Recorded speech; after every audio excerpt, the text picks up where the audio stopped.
Okay, we will take questions for Zach Hicks and Puff Johnson. Just raise your hand. Go ahead, Daniel. How are you guys doing today? Good. I'm doing good. Uh, for both of you to have the opportunity to play in the Palestra for a second straight year with Penn State, what does that mean to you, and what do you want to get out of this experience beyond, a win and, in that type of environment?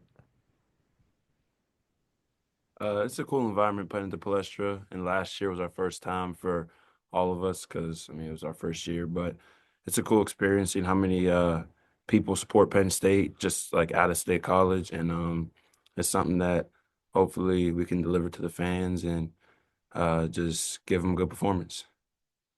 Yeah, same thing as he says, like big for our fans because I know every time we go there, it's like always sold out. And also just for me, being close to home and having my family be able to come is just big for me. Mason. Afternoon, fellas. Hope you're having a great start to your new year. Coach just went on a really long soliloquy about just being in the moment, just focusing on, you know, the moment right now, not worrying about stands or streaks. I know you have the home winning streak right now. Zach, I'll ask you, and Puff, feel free to chime in. What is your take on just being in the moment and just making sure you're not focusing on too far ahead, too far behind, but just in what's going on right now?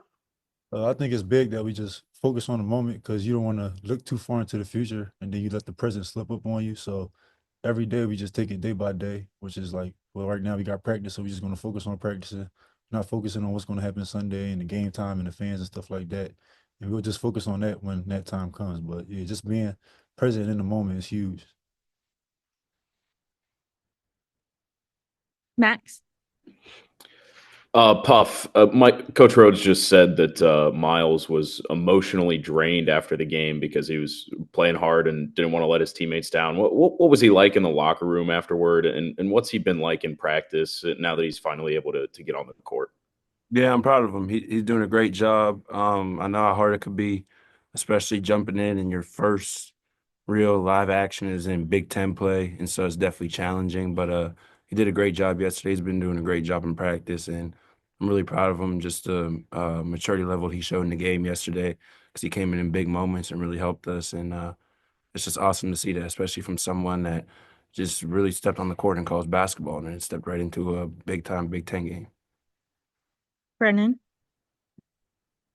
Zach, before yesterday's game, you had been struggling to shoot the ball from three, but Coach Rhodes has emphasized that you had found other ways to contribute to winning. What was it like yesterday to kind of find your stroke and have a big game like you did?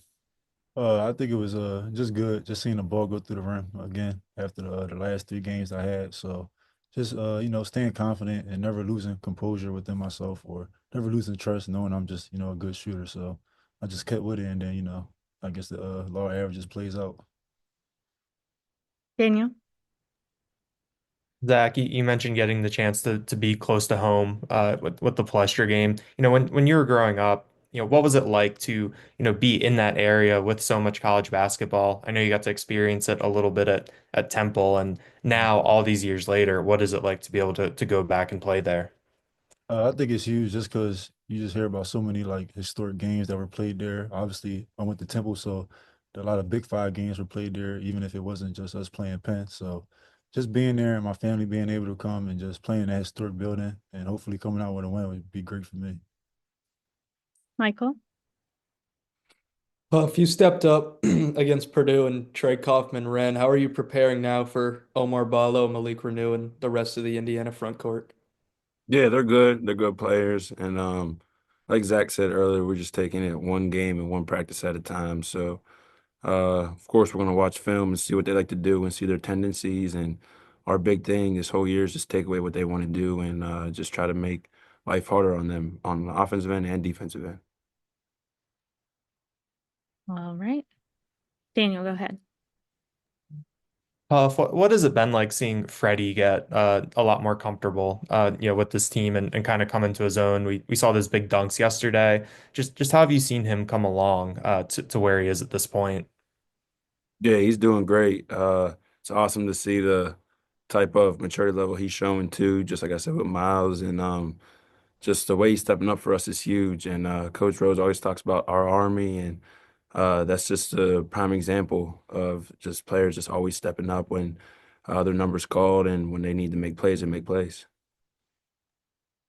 Mason.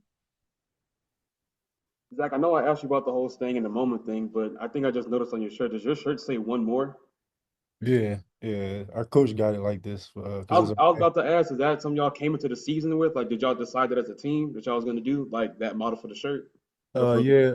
During the summer, I guess everybody had left transfer portal, and we had a lot of seniors that had went, so it was just us five that were coming back, and it was this is our last year of college, so he just said one more. That was like the whole theme of the summer with us and the five seniors.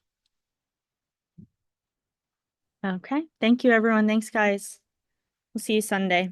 Thank you. Thank you, guys.